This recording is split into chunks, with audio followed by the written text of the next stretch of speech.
Hi guys, நீங்கள் நம்ம மூவியில் தி ஃபியூரிஸ் படத்தோட ரிவ்யூ தான் பார்க்க போகிறோம். இந்த படம் இப்போ தமிழ் டபுளாக அவைலபிளாக இருக்குது. மறக்காம செக் அவுட் பண்ணி பாருங்கள். இது ஒரு சஸ்பென்ஸ் ஹாரர் த்ரில்லர் மூவியாக வெளியே வந்திருக்கு. இப்போ இந்த படத்தோடைய கதையை பார்த்துடலாம். சிட்டியில் இருக்கிற நிறைய பெண்கள் வந்து கடத்தப்படுறாங்க. ஒரு முகமூடி போட்ட ஒரு சில பேர் கடத்தி கொண்டு போய் ஒரு அடர்ந்த காட்டுக்குள்ளார கொண்டு போய் வச்சிடறாங்க. அதுக்கப்புறம் ஒவ்வொருத்தரும் அப்படியே துரத்தி துரத்தி வெட்டி வெட்டி கொள்றாங்க. இதில் ஹீரோயினும் கடத்தப்படுறாங்க. அதே மாதிரி அடர்ந்த காட்டுக்குள்ளார ஹீரோயினும் மாட்டிக்கிறாங்க. இவங்களையும் துரத்துறாங்க. இப்போ இறுதியில் இந்த வில்லங்கிட்ட இருந்து எப்படி ஹீரோயின் தப்பிக்கிறாங்க, தப்பிச்சு இந்த முகமூடி அணிந்த மனுஷங்களா யார் இப்படி சைக்கோத்தனமாக இருக்கிறாங்க, அவங்களை எப்படி கண்டுபிடிக்கிறாங்க, இறுதியில் என்னாச்சு அப்படிங்கிறதான் இந்த படத்தோடைய கதை. இந்த படத்துடைய பாஸ்ன்னு பார்த்தாவே ஃபஸ்ட்டாக வந்து கடைசி வரைக்கும் ஒரு பரபரப்பான ஒரு மூமெண்ட்டை கொடுக்குறாங்க.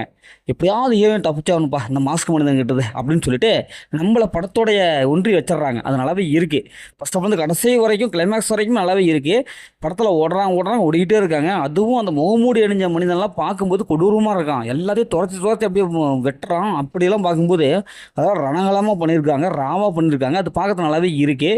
இந்த படத்தில் நடிச்ச எல்லாமே சூப்பராக பர்ஃபார்ம் பண்ணியிருக்காங்க. மற்ற கேரக்டர்ஸ் சரி எல்லாமே படத்தோட பிஜிஎம் பொறுத்த நல்லாவே இருக்குது. அதேமாதிரி சினிமாவோட சூப்பரான ஒரு சில படம் கொடுத்துருக்காங்க. ட்விஸ்ட் நல்லாவே கொடுத்துருக்காங்க. அடுத்தது என்ன நடக்கும், இவங்க சிக்கிக்குவாங்களா மாட்டாங்களா அப்படின்னு சொல்லிட்டு கடைசி வரைக்கும் நல்லாவே இருக்குது.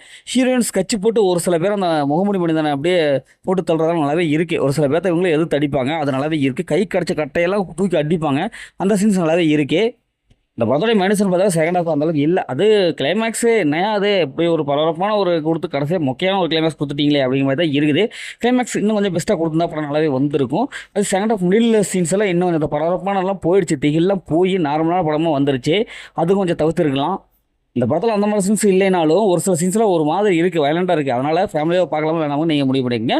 மொத்தத்தில் இப்படி சூப்பராக சொல்லணும்னா இந்த படம் ஒரு ஒத்தன மூவி தான். ஓகே, இதே மாதிரி அடுத்த ஒரு புதிய மூவி ரீல்ஸ் சந்திப்போம்.